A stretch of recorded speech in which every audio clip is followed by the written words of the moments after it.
Je m'appelle Ludovic Arnaud, je suis le porteur du projet du Fort des Têtes, société Next Financial Partners. Aujourd'hui est un jour extrêmement important pour la réhabilitation du Fort des Têtes puisque c'est le jour où on va déposer le permis de construire. Donc ce projet a un enjeu aussi bien au niveau économique local pour la ville de Briançon que pour la réhabilitation du monument en lui-même, puisque ce monument n'était plus occupé par l'armée depuis 1989. Il y a un enjeu extrêmement important au niveau patrimonial, mais également au niveau économique et local pour la ville de Briançon.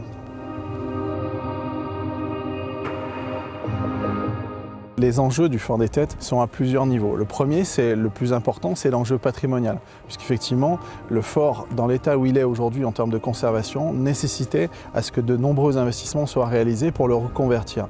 Donc la première priorité, c'était vraiment de mettre le projet du Fort des Têtes sur la reconversion en lui-même et donc sur sa conservation.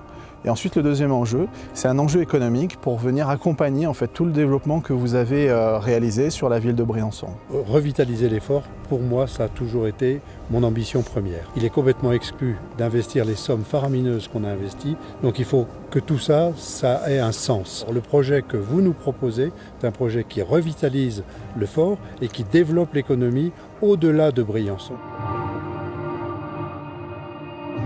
Il est important pour la ville de Briançon aujourd'hui d'amplifier le processus de développement économique et attractif de la ville de Briançon et du Briançonnais. Ce projet est un projet qui va permettre effectivement de valoriser, comme on l'a dit, le Fort des Têtes, mais surtout aussi de valoriser la vieille ville qui est derrière, qui est fortifiée et qui aujourd'hui a besoin de trouver un nouveau souffle.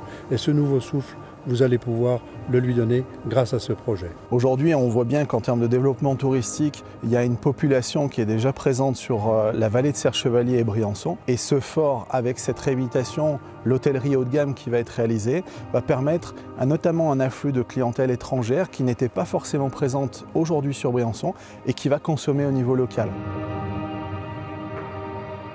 Le principal enjeu dans cette opération, c'est d'arriver à ce que les Briançonnais ne voient pas ce projet en termes d'obstacles, mais au contraire se l'approprient. C'est important que dans la communication que nous allons faire, que vous allez faire, on nous fasse bien comprendre aux Briançonnais que l'enjeu de ce projet, c'est pour eux. C'est pour leurs enfants, c'est pour le territoire, c'est pour l'économie du territoire. Il n'est pas question de créer une opposition entre un endroit où il y aurait un 5 étoiles par opposition à d'autres qui ont des difficultés à vivre. Au contraire, plus l'économie va se développer ici et meilleures seront les capacités pour trouver de l'emploi et pour dynamiser ce territoire. C'est d'autant plus important que la clientèle qui va venir sur le Fort des Têtes, c'est une clientèle haut de gamme mais qui est en recherche de quelque chose de différent. L'identité propre de Serre-Chevalier, c'est justement ce côté familial, ce côté assez exclusif, tourné vers la montagne et la nature. Et cette clientèle qui va venir dans le fort va être en recherche de cette proximité-là avec la nature et ce calme et cette détente qui va lui être proposée. C'est vrai qu'on propose ici l'authenticité.